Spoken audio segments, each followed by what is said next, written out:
आपको प्लेट वाली फ्रॉक की कटिंग और स्टिचिंग बताने जा रही हूँ। तो आज जो फ्रॉक बनाना है, उस फ्रॉक को बनाने के लिए हमें इन मेजरमेंट्स की ज़रूरत पड़ेगी। सबसे पहले शोल्डर लेना है। तो आज जो फ्रॉक बना रहे हैं उसमें शोल्डर है 13 inch, round chest 30 inch, round waist 28 inch, waist length या बॉडी लेंथ कह सकते हैं, ये है 12 इंच, और ड्रेस की फुल लेंथ जो है वो है 34 इंच। तो इस मेजरमेंट का हम प्लीट वाली फ्रॉक बनाएंगे। तो फ्रॉक बनाने के लिए अगर हम सिर्फ बॉडी का पहले ड्राफ्ट तैयार कर लेते हैं तो हमारे लिए आगे कटिंग बहुत इजी हो जाती है। तो सबसे पहले हम लोग यहाँ पर में सिर्फ बॉडी का यहाँ पर ड्राफ्ट तैयार करेंगे और उसके बाद फैब्रिक की कटिंग करेंगे। सबसे पहले हम शोल्डर की लाइन लेंगे। तो ये हमने एक लाइन ड्रॉ कर ली, यहाँ हो गई ये शोल्डर की लाइन। शोल्डर 13 इंच था तो उसका ठीक हाफ हम रख लेंगे, तो 6.5 इंच। तो हमने यहाँ 6.5 इंच पे मार्क कर लिया। अब इसके बाद यहाँ से हम लोग चेस्ट की लाइन ड्रॉ करेंगे। तो चेस्ट की लाइन जो लेंगे फ्रॉक के लिए तो होगा 1/4 ऑफ चेस्ट माइनस 1 इंच लेते हैं। तो यानी कि यहाँ पर चेस्ट है आपका 30 इंच, तो 1/4 ऑफ चेस्ट हो गया 7.5, उसमें 1 इंच माइनस किए तो हो गया 6.5। तो हमने ये 6.5 इंच पे निशान कर दिया। 1/4 ऑफ चेस्ट माइनस 1 इंच, तो ये 6.5 पे हमने 2 निशान कर लिया। 2 निशान करने से लाइन जो होती है वो बिल्कुल सीधी आती है। तो ये हमने एक स्ट्रेट लाइन ड्रॉ कर लिया। तो ये आ गई चेस्ट की लाइन। इसके बाद हम लोग वेस्ट लेंथ लेते हैं, टोटल जितनी लंबी बॉडी बनानी है। तो बॉडी यहाँ 12 इंच की बनानी है, तो यहाँ पर हमने 12 इंच पे फिर एक निशान कर लिया 12 इंच पे। ये बॉडी की लंबाई हो जाएगी। अब इस जगह भी हम एक स्ट्रेट लाइन ड्रॉ कर लेंगे 2 निशान लेकर के। तो ये हो गई वेस्ट की लाइन। तो सबसे पहले हम लोग ये 3 लाइन ले लेते हैं, shoulder line, chest line, waist line. अब यहाँ पे हमने हाफ ऑफ शोल्डर रखा था, तो वापस यहाँ पे हम हाफ ऑफ शोल्डर रखेंगे। तो फिर से हम इसको 6.5 इंच पर में निशान कर देंगे। तो ये 6.5 इंच पे हमने निशान कर दिया। फिर ये चेस्ट लाइन है, तो इस पे हम लोग रखेंगे 1/4 of chest plus half inch. Half inch पे है जो फ्रॉक है वो बिल्कुल फिटिंग्स की बनेगी। अगर आप लूज लेना चाहते हैं तो आप 3/4 या 1 इंच तक की लूजिंग ले सकते हैं। अगर छोटे बच्चों का बना रहे हैं तो जनरली हम लोग 1 इंच की लूजिंग रखते हैं, और बाकी जैसा सामने कस्टमर का जो भी डिमांड होता है उसके अकॉर्डिंग बनाते हैं। तो चेस्ट यहाँ पर था 30 इंच, तो 1/4 ऑफ चेस्ट किए तो 7.5 इंच, उसमें आधा इंच और मिलाएंगे तो ये हो गया 8 इंच। तो ये 8 इंच पे हमने ले लिया। ये हो गया वेस्ट का, चेस्ट, सॉरी ये हो गया चेस्ट का। इसके बाद ये वेस्ट लाइन है, इस पे लेंगे 1/4 of waist plus half inch. तो वेस्ट था 28 इंच, तो 1/4 ऑफ वेस्ट हो गया 7, उसमें आधा इंच मिलाए तो ये हो गया 7.5 इंच। तो हमने ये 7.5 इंच पे मार्क कर दिया। तो इस तरह से निशान मिल गया। अब सबसे पहले ये वाले निशान को जोड़ देंगे, चेस्ट और वेस्ट वाले को, फिर ये शोल्डर की सीधी लाइन को जोड़ देंगे। तो इस तरह से हमें बॉडी का ये ब्लॉक तैयार हो जाएगा। अब इस ब्लॉक के अंदर हम लोग नेक लाइन और आर्म होल बनाएंगे। तो नेक लाइन बनाने के लिए यहाँ पर जो हम लोग विड्थ ऑफ नेक रखते हैं, ये स्टैंडर्ड मेजरमेंट में 1/12 ऑफ चेस्ट आता है। बच्चों का जो भी 1/12 ऑफ चेस्ट है आप उसको ले सकते हैं। जनरली छोटे बच्चों में हम लोग 2 या 2.5 इंच रखते हैं। तो यहाँ भी चेस्ट 30 इंच है और गला मुझे बिल्कुल छोटा और चिपका हुआ बनाना है, तो हम 1/12 ऑफ चेस्ट लेंगे तो 2.5 इंच आ रहा है, तो 2.5 इंच लेंगे। या फिर हम थोड़ा सा हल्का से इसको बढ़ा करके 3.25 इंच भी कर सकते हैं, 2 धागा। तो मैं यहाँ पे 3.25 इंच रख रही हूँ। ये हमने 3.25 इंच ले लिया। तो सेम हम यहाँ चेस्ट लाइन पे भी 3.25 इंच ले लेंगे। इससे क्या होगा कि एक स्ट्रेट लाइन मिल जाएगी, तो हमें शेप देने में आराम रहेगा। तो हमने ये 3.25 इंच पे एक और लाइन ले ली, क्योंकि कभी भी शेप हम लोग ब्लॉक्स में देते हैं। अब पीछे का गला, तो बैक का गला मैं बिल्कुल छोटा सिर्फ 1 इंच का बनाऊंगी। तो बैक में हमने ये 1 इंच के गले के लिए बॉक्स तैयार कर लिया। और फ्रंट का गला भी मुझे बिल्कुल चिपका हुआ बनाना है। तो स्टैंडर्ड की बात करते हैं तो 1/12 of chest plus half inch लेते हैं। तो यहाँ पर चेस्ट 30 इंच था, तो उसके अकॉर्डिंग लेंगे तो ये 3 इंच यहाँ से यहाँ तक का मेजरमेंट आ रहा है। तो आप 3 इंच या मान लीजिए थोड़ा सा आपको करना तो 3.25 ले सकते हैं। बाकी आप डिजाइन के अकॉर्डिंग ये कितना भी चाहे डीप कर सकते हैं, या फिर डिजाइन के ऊपर डिपेंड करेगा। तो यहाँ पे मैं छोटा सा राउंड नेक बना रही हूँ, तो मैं यहाँ पर 3.25 इंच ले रही हूँ। तो 3.25 इंच पे 3.25 पे मैंने ये मार्क कर दिया और ये बॉक्स बना दिया। तो इस तरह से ये तैयार हो गया। अब इस जगह पे हम बैक के गले का शेप दे देंगे। तो ये हो गया बैक नेक। फिर यहाँ पर राउंड नेक बना रहे हैं, बिल्कुल राउंड भी बहुत फैला के नहीं, अच्छे से हिसाब से देंगे। थोड़ा दूर ये सीधा रख करके यहाँ से ये राउंड का शेप दे देते हैं। तो ये इस तरीके से ये राउंड नेक का।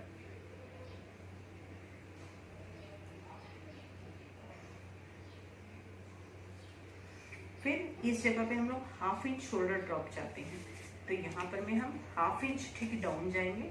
तो ये मैंने 1/2 इंच का निशान कर लिया शोल्डर से नीचे और इसको मिला दिया।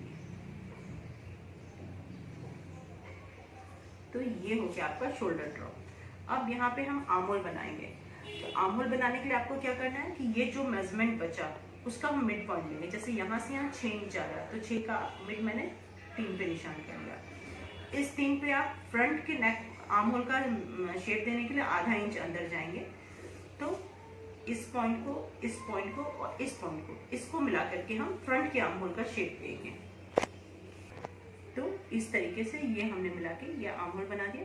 ये फ्रंट का आर्म होल बन गया। अब बैक का बनाने के लिए मैं इस पॉइंट से यहाँ से टर्न हो जाऊंगी, यहीं से, या हल्का सा यहाँ से बाहर आऊंगी। क्योंकि यहाँ पे गैप कम है इसलिए हम बिल्कुल बाहर नहीं आएंगे। तो जनरली इस लाइन पे आकर के ये मिड पॉइंट है, ये मिड पॉइंट से यहाँ तक का शेप मिला देंगे इस तरीके से।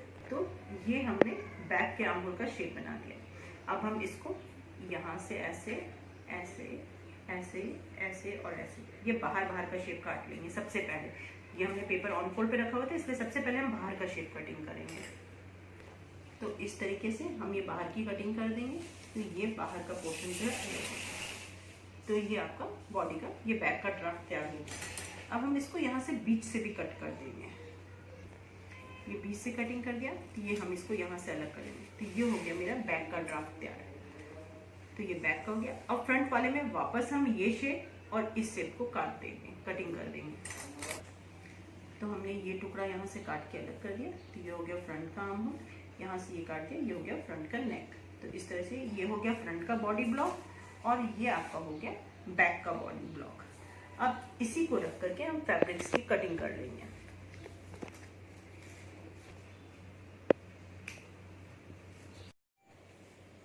ये फैब्रिक है।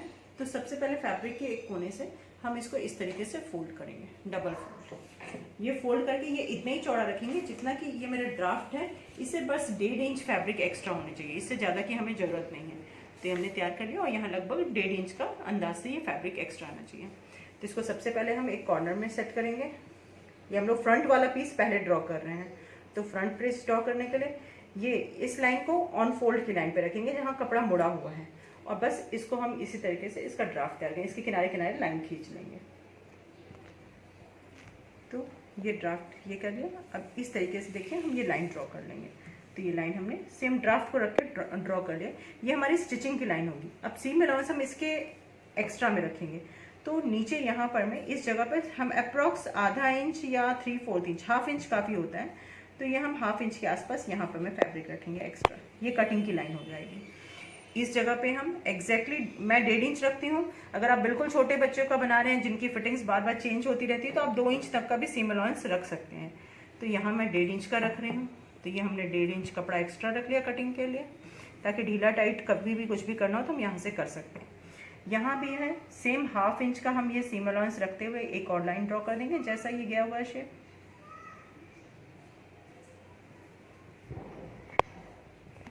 यहाँ भी हम ½ इंच का रखेंगे शोल्डर पे भी। तो ये शोल्डर पे भी ½ इंच का सीम अलाउंस रख लिया, और नेक पे 1/4 इंच, जरा सा सिर्फ 1/4 इंच का ये हम सीम अलाउंस नेक लाइन के लिए रखते हैं। तो इस तरीके से अब इस लाइन को हम कटिंग कर देंगे। तो ये हमने कटिंग कर लेंगे इस तरीके से साइड से। तो ये आपका हमारा ये फ्रंट का जो है ये बॉडी निकल के आ जाएगा। तो ये फ्रंट की बॉडी ब्लॉक हो गई। तो इस तरीके से ये हमने फ्रंट पीस काट लिया। अब बैक की कटिंग करेंगे। अब हम बैक बॉडी की कटिंग करेंगे। तो बैक की बॉडी की कटिंग करने के लिए मुझे ये फैब्रिक कम से कम मेरे ड्राफ्ट से 2.5 इंच एक्स्ट्रा चाहिए, क्योंकि मैं जिप लगाऊंगी। तो बैक का जो रहता है बीच से हम लोग ओपन करेंगे। तो बीच ओपन करना है, तो बीच की फिनिशिंग के लिए 1 इंच और एक्स्ट्रा फैब्रिक रख लेते हैं। 1.5 इंच सीम अलाउंस और 1 इंच की लेंगे फिनिशिंग के लिए हम लोग जिप के साइड में। तो इस तरीके से हम इसको करीब करीब 2.5 इंच एक्स्ट्रा कर लिए हैं। तो इस पे हम बैक का ड्राफ्ट प्लेस करेंगे इस तरीके से। यहाँ पर कम से कम 1 इंच का गैप होना चाहिए, और इस जगह पे 1.5 इंच का, और ऊपर ½ इंच छोड़ करके। तो इसको प्लेस कर दिया हमने। अब इसका हम इस तरीके से ड्राफ्ट जो है ये ड्रॉ कर लेंगे। तो यहाँ से जो होगा ये फिनिशिंग करके यहाँ जिप लगाने की जगह आ जाएगी, ये साइड की सिलाई के लिए फैब्रिक आ जाएगी। तो ये हमने चारों तरफ से इसको ड्रॉ कर लेंगे। तो ये सेम मेजरमेंट का ड्राफ्ट तैयार हो गया, जो कि हमारी स्टिचिंग की लाइन आ गई। अब ये तो हम पूरा फैब्रिक एक्स्ट्रा रखेंगे, बीच से कट मार देंगे, तो यहाँ पे ये जिप लगाने के लिए फिनिशिंग हो जाएगी। और फ्रंट की तरह सेम सारा चीज़ हम सेम रखेंगे। यहाँ पर 1/2 इंच, यहाँ पर 1.5 इंच, यहाँ पे 1/2 इंच, यहाँ पे 1/2 इंच और यहाँ पे 1/4 इंच। तो इस तरीके से हम सीम अलाउंस रख लेंगे। अब ये बाहर की लाइन जो दिख रही है इसको हम कटिंग कर देंगे। ये वही 1/2 इंच रखा हमने, यहाँ से यहाँ 1.5 इंच रखा, ये 1/2 इंच, ये 1/2 इंच, ये 1/4 इंच और ये करीब करीब 1 इंच। अब हम इसकी कटिंग कर देंगे। तो इस तरीके से ये बैक की कटिंग जो है ये अलग हो जाएगी। अब हम इसको बीच से भी कट कर देंगे, तो यहाँ हम बीच से इसको ओपन कर देंगे। तो इस तरीके से ये 2 पीस कट कर दिया। ये हो गई बैक की कटिंग, और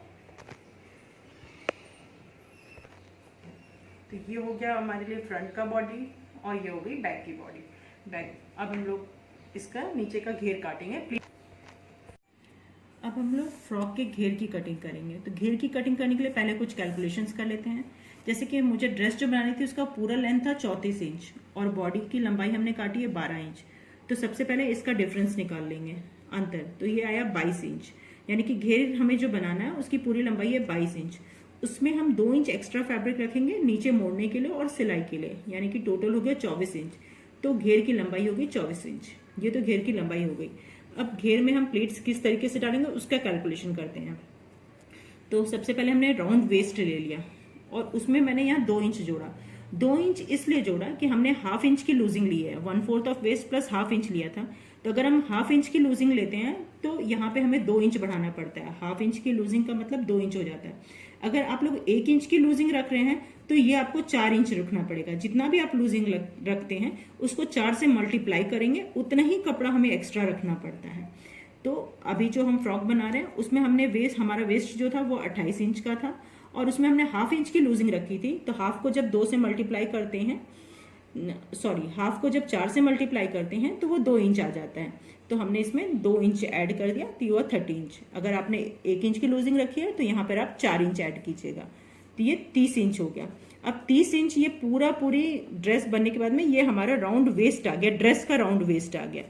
अब रही बात प्लेट्स किस तरीके से डालना है, तो ये डिपेंड करेगा कि या तो आप ये मन में डिसाइड कर लीजिए कि मुझे प्लेट कितना चौड़ा डालना है, या फिर ये डिसाइड कीजिए कि कितने प्लेट्स डालने हैं। तो जैसे मैंने डिसाइड किया कि मुझे 3-3 इंच की प्लेट डालनी है, तो 3 इंच की प्लेट डालनी है। तो ये जो 30 था तो मुझे 3 इंच की प्लेट डालनी है, तो मैंने इसको 3 से डिवाइड कर दिया, तो ये आया 10, यानी कि मुझे टोटल 10 प्लेट डालनी है। अब एक प्लेट बनाने में ये जो हमने चौड़ाई मैंने कहा था कि प्लेट मैं 3 इंच का डाल रही हूँ, तो एक प्लेट डालने में मुझे इसका 3 गुना कपड़ा लगता है, 3 टाइम्स, यानी कि ये 3 और ये 3, यानी कि 9 इंच का कपड़ा चाहिए मुझे एक प्लेट डालने के लिए। तो एक प्लेट डालने के लिए 9 इंच का कपड़ा चाहिए, तो मुझे टोटल 10 प्लेट डालनी है, यानी कि 9 में मैं 10 से मल्टीप्लाई करूंगी तो मुझे 90 इंच ऐसे लंबा कपड़ा चाहिए जिससे कि मैं प्लेट्स बना सकूं। एक बार फिर से आप लोगों को एक्सप्लेन करती हूँ कि आप सबसे फर्स्ट ये डिसाइड कीजिए कि या तो आपको प्लेट्स कितनी डालनी है या फिर कितनी चौड़ी प्लेट्स डालनी है। जैसे मैंने डिसाइड कर लिया कि मुझे 3 इंच का प्लेट डालना है, मैं 3 इंच चौड़ा प्लेट डालना चाहती हूँ, तो मैंने ये जो भी मेरा कैलकुलेशन में आया था 30 इंच, इसको मैंने 3 से डिवाइड कर दिया, तो आया 10, यानी कि 10 प्लेट पड़ेगी टोटल। और एक प्लेट को डालने में जितना चौड़ा ये डालते हैं 3 इंच हुआ, तो उसका 3 गुना कपड़ा लगता है एक प्लेट्स बनाने में, यानी कि ये 3 इंच है तो इसको 3 से मल्टीप्लाई किए तो ये आ गया 9 इंच, 3 गुना आपका जो भी होगा, तो यानी कि यहाँ पे 9 इंच आ गया। तो एक प्लेट डालने के लिए मुझे 9 इंच फैब्रिक चाहिए, तो एक प्लेट के लिए 9 इंच चाहिए और टोटल मुझे 10 प्लेट्स बनानी है, तो यानी कि ये 90 इंच हो गया। और प्लस हम 1-1.5 इंच एक्स्ट्रा रखेंगे साइड से थोड़ा सा उसका फिनिशिंग करने के लिए, तो यहाँ से मैं मान लेती हूँ 1 इंच या 2 इंच जो भी, तो मैं 2 इंच एक्स्ट्रा लेके चलती हूँ, तो टोटल 92 इंच चौड़ा मुझे फैब्रिक चाहिए। तब ये घेर का कैलकुलेशन हो गया। इस तरीके से ये मुझे 90 इंच चाहिए और इसकी ये जो चौड़ाई चाहिए फैब्रिक की, ये हमने यहाँ पहले ही लेंथ में कैलकुलेट कर लिया था 24 इंच, तो ये 24 इंच चाहिए। इतना फैब्रिक लेंगे तो हमारी प्लेट्स बन जाएगी। अगर आपके पास फैब्रिक कम हो तो आप जॉइंट्स कर सकते हैं, उसको बीच में जोड़ लेंगे और जोड़ करके इस तरह से इसको 90 इंच लंबा, 90 नहीं 90 प्लस 2 यानी कि 92 इंच लंबा कर लेंगे सीम अलाउंस के साथ में, और ये 24 इंच चौड़ा कर लेंगे। तो इस तरीके से हमने घेर के लिए फैब्रिक काट ली है। ये लंबाई हमने 24 ले ली थी और ये हमें 92 इंच लेना है। पर इस फैब्रिक में ये जो कपड़ा निकला ये मेरा 60 इंच ही निकला है, 60 इंच ही है। तब हम मैं इसके बगल में एक और टुकड़ा इस तरीके से यहाँ पर मैं जॉइंट डाल दूंगी, तो ये दोनों मिल करके 32 इंच के हो जाएंगे। तो ये मैंने एक 60 इंच का टुकड़ा था, ये एक और मैंने 32 इंच का कपड़ा काट लिया, तो यहाँ से हम इसको जॉइंट कर देंगे। तो इस तरीके से अगर आपके पास फैब्रिक कम हो तो आप एक या दो टुकड़ा जोड़ के भी बना सकती हैं, लेकिन पूरी ये लंबाई हम 12 इंच की रख ली है चौड़ाई, और यहाँ से ये लंबाई जो है ये 24 इंच की रखे हैं।